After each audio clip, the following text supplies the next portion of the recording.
चुरा लिया है तुमने जो दिल को, नजर नहीं। नमस्कार दोस्तों, मैं हूं आपका दोस्त और होस्ट देवाशीष वर्मा और आज हम जिस स्टोरी के बारे में आपको बताने जा रहे हैं, हो सकता है कि आपने ये स्टोरी पहले भी सुनी हो, लेकिन इस कहानी के उन हिस्सों के बारे में आपने कभी नहीं सुना होगा जो हम आपको बताने वाले हैं। बोलो सुबह शाम, हरे कृष्ण हरे राम। दरअसल बॉलीवुड की दुनिया भले ही चकाचौंध और ग्लैमर से भरी हो, लेकिन विवादों और प्राइवेसी की कमी से भी भरी हुई है। बॉलीवुड के सुनहरे दिनों की खूबसूरत और हॉटनेस से भरी अभिनेत्रियों में से एक के रूप में पहचान बनाने वाली जीनत अमान ने हरे रामा हरे कृष्णा, सत्यम शिवम सुंदरम, इंसाफ का तराजू समेत कई अन्य फिल्मों के साथ एक शानदार करियर का आगाज किया था। सत्यम शिवम सुंदरम, सत्यम शिवम। जहां उन्होंने पर्दे पर अपनी चमक बिखेरी और अपने बोल्ड अंदाज से सभी को मंत्रमुग्ध कर दिया, वहीं कहा जाता है कि जीनत का निजी जीवन संजय खान के साथ बड़ा उथल पुथल भरा रहा। मैंने पूछा चांद से कि देखा है कहीं मेरे यार सा। और संजय खान के पॉलिटिकल कनेक्शन और उस वक्त के मुस्लिम अपीसमेंट पॉलिसी के कारण जीनत अमान को कभी भी न्याय नहीं मिल सका। तो दोस्तों, आपको पूरी कहानी विस्तार से सुनाते हैं, लेकिन अगर अभी तक आपने हमारा चैनल सब्सक्राइब नहीं किया हो तो कर लें और बेल आइकन को दबाना ना भूलें।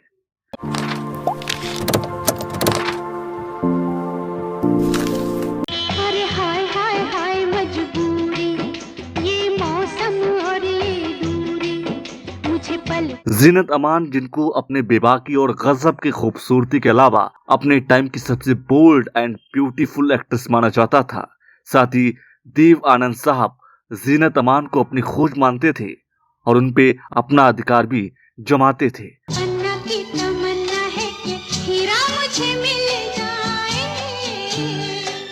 चाहे मेरे। लेकिन जीनत को सच्चा प्यार हुआ संजय खान से। संजय खान, जिन्हें अब्बास के नाम से भी जाना जाता है, उस वक्त बॉलीवुड में हैंडसम पुरुषों में से एक थे और जीनत अपने करियर में ऊंचाई पर थीं जब दोनों के एक साथ होने की अफवाहें सामने आईं। मैंने पूछा चांद से कि देखा है कहीं मेरे यार सा हंसी। जीनत और संजय खान पहली बार अपनी फिल्म अब्दुल्ला के सेट पर मिले थे और जब वे जैसलमेर में शूटिंग कर रहे थे तब प्यार खिल गया।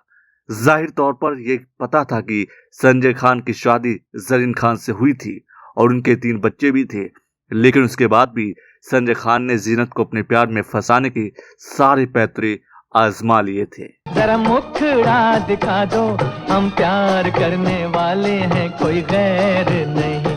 ऐसा भी कहा जाता है कि संजय खान का शादीशुदा होना भी जीनत को उनके करीब आने से नहीं रोक सका और कथित तौर पर संजय खान ने 30 दिसंबर 1978 को जीनत अमान से शादी कर ली। गलियों से मिसाल तेरी पूछी, फूलों में। और बाद में जब ये बात संजय खान के फैमिली, खासकर पत्नी को पता चली तो 24 दिसंबर 1979 को तलाक भी ले लिया। जीनत अमान और संजय खान दोनों ने कबूल किया था कि उन्होंने एक दूसरे से शादी की थी। बाद में जीनत ने एक इंटरव्यू में कहा कि वह उस वक्त भोली और कमजोर थी और ये सब कुछ ही हफ्तों का पागलपन था जिसके चलते इतना सब हो गया। बोलो सुबह शाम, हरे कृष्ण हरे राम। जीनत ने दावा किया जब उन्होंने संजय खान से शादी की तब उन्हें पहली पत्नी के बारे में कुछ भी पता नहीं था। वह एक बुरा सपना था जिसने उन्हें जीवन भर के लिए डरा दिया। मैं मुस्कुराना भूल गई हूँ, अब कभी नहीं मुस्कुरा सकती, कभी नहीं। अब हम आपको संजय खान द्वारा जीनत पर मुंबई के एक 5 सितारा होटल में हमले की रात की पूरी कहानी बताएंगे। सर को झुकाए मैं तो चुप के खड़ी थी। एक रिपोर्ट के मुताबिक जीनत लोनावाला में बी.आर. चोपड़ा के साथ अपनी फिल्म की शूटिंग में बेहद मशरूफ थी जब उन्हें संजय खान ने कॉल किया और अब्दुल्ला फिल्म के गाने को दोबारा शूट करने के लिए रिक्वेस्ट की। संजय खान ने जोर देकर कहा कि जीनत उसके लिए तारीख निकालें जबकि जीनत की सारी डेट ऑलरेडी बुक्ड थी। हालांकि जीनत ने संजय को समझाने की कोशिश की कि वह पहले ही बी.आर. चोपड़ा और टोनी टीटो के साथ अपनी फिल्म के लिए तारीखें निर्धारित कर चुकी हैं। दोनों की शूटिंग होनी थी। संजय खान फोन पर जिद्दी और बदतमीजी से बात करने में अड़े हुए थे और जीनत से 4 दिन का समय चाहते थे। जब जीनत ने तर्क की कोशिश की तो खान ने उन पर बी.आर. चोपड़ा और अन्य लोगों के साथ शारीरिक और नाजायज रिश्ते में होने का आरोप लगाया। हालांकि जीनत ने इससे इनकार किया और उससे विनती की कि वह केवल उनसे प्यार करती हैं और साफ सुथरी हैं। भीगा बदन जलने लगा, मौसम बदलने लगा। फिर जीनत जब मुंबई जाने की अनुमति लेने के लिए बी.आर. चोपड़ा के पास आई तो वो समझ गए कि कुछ तो गड़बड़ है। जीनत उस दिन अपने हेयर डिजाइनर के साथ लोनावाला से निकली और संजय खान से मिलने उसके घर चली गई। जब जीनत उनके घर पहुंची तो उन्होंने बताया कि वह मुंबई के एक 5 सितारा होटल में एक पार्टी में हैं। जिसके बाद जीनत अमान संजय खान से तारीख के मुद्दे पर बात करने के लिए होटल पहुंच गई।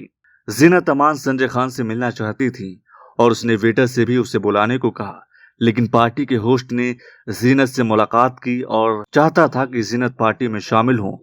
जीनत अमान ने इससे इनकार किया, मगर ज्यादा जोर देने पर वो पार्टी में चली गई। अंदर आते ही संजय शॉक्ड हो गए। पार्टी में उनके करीबी दोस्त और परिवार मौजूद थे। रिपोर्ट के मुताबिक उनकी पत्नी जरीन खान भी वहां पर मौजूद थी।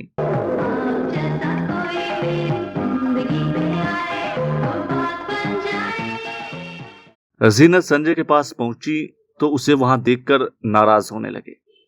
जीनत बगल के कमरे में शूट की तारीख के मुद्दे पर बात करना चाहती थी ताकि पार्टी जारी रह सके और वह सुबह लोनावाला वापस रिपोर्ट कर सके। खान ने उसकी बात मानी और जीनत को दूसरे कमरे में ले लिया और अंदर जाने के बाद उन्होंने जीनत पर अपना सारा गुस्सा उतार दिया। कहा जाता है संजय खान ने उन्हें पूरी तरह से पीटा। खान ने उसके साथ दुर्व्यवहार किया, उन पर अन्य पुरुषों के साथ संबंध बनाने का आरोप लगाया। इसके बाद संजय खान ने उनके सिर को बार बार फर्श पर मारा। शोर सुनकर खान की पत्नी जरीन भी कमरे में पहुंची, लेकिन पति रोकने के बजाय उसने जीनत को मारने के लिए उसे और उकसाया। रिपोर्ट के मुताबिक जरीन ने अपना हैंडबैग जीनत पर फेंक दिया ताकि उन्हें चोट लग सके। संजय खान के दोस्तों और परिवार ने पूरा ड्रामा देखा और खान को जीनत पर हमला करने से नहीं रोका। बाद में कुछ लोगों ने जीनत को बचाने में मदद की, उसे अपनी कार तक पहुंचाया। उस रात उन्हें पूरी तरीके से पीटा गया, गाली दी गई, उनके चेहरे पर खून लगा हुआ था। जीनत अमान घर गई और 8 दिनों तक बिस्तर पर पड़ी रहीं। उसके साथ एक डॉक्टर और एक नर्स की टीम 24 घंटे तैनात रहती थी।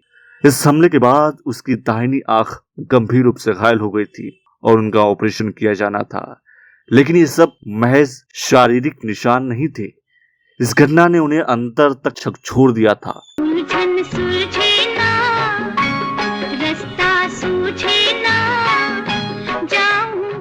घटना के बाद किसी को उम्मीद नहीं थी कि ये सफल अभिनेत्री संजय खान के खिलाफ मारपीट की शिकायत दर्ज नहीं कराएंगी। हालांकि जीनत अमान संजय खान के प्यार में होने के कारण इस तरह के किसी भी हमले से उन्होंने इनकार कर दिया और पुलिस में शिकायत दर्ज नहीं करवाई। इस घटना की खबर इंडस्ट्री के लोगों तक पहुंच गई और उन्होंने संजय खान को गिरा हुआ इंसान बताया। निर्माताओं, निर्देशकों और जीनत के साथ काम करने वाले अभिनेताओं ने जीनत को चेतावनी दी थी कि संजय उनका उपयोग तब तक कर रहे हैं जब तक कि उनकी फिल्म अब्दुल्ला पूरी नहीं हो जाती।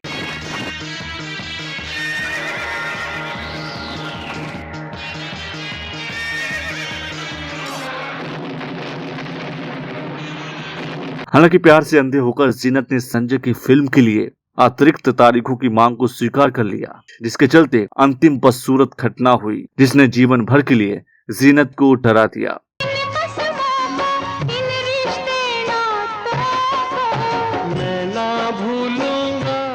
बाद में अब्दुल्ला की रिलीज के बाद जीनत अमान ने खुद को संजय के जीवन से अलग कर दिया। इस बात के बारे में उनके दोस्तों ने उसे चेतावनी दी थी, वह सच हो गई। एक अजनबी हसीना से यूं मुलाकात। कहा जाता है कि संजय खान की गांधी परिवार से काफी नजदीकियां थी। जीनत को पता था कि अगर वो पुलिस में शिकायत करेंगे तो संजय खान का तो कुछ नहीं होगा, बल्कि उनकी लाइफ और फ्यूचर में जीनत को भी परेशानी होती रहेगी। तेरी मेरी दोस्ती प्यार में बदल गई। बाद में जरीन खान के दबाव के चलते संजय ने भी जीनत से दूरी बनानी शुरू कर दी थी, जिसके बाद उस समय के सारे अभिनेता भी संजय खान से डिस्टेंस मेंटेन करने लगे। मेरे दोस्त तुझे तेरा मीत मुबारक मेरे दोस्त। धीरे धीरे जीनत अमान को भी संजय खान से नफरत होने लगी और वे इसके बाद संजय खान से दूर हो गई। ऐसा लगता है तुम बनते बादल, मेरे बदन को भिगो के मुझे। तो दोस्तों, जीनत अमान पे इतना अत्याचार होने के बाद भी एक पॉलिटिकल पार्टी जो उस वक्त सत्ता में थी, उसके साथ साथ संजय खान के अच्छे संबंध होने के कारण आज तक जीनत अमान को न्याय नहीं मिला। तो कैसी लगी आपको ये हमारी स्टोरी, हमें कमेंट लिखकर जरूर बताएं। और अगर अभी तक हमारा चैनल आप सभी ने सब्सक्राइब नहीं किया है तो कर लें। अब मुझे यानी अपने दोस्त देवाशीष वर्मा को दीजिए इजाजत। नमस्कार।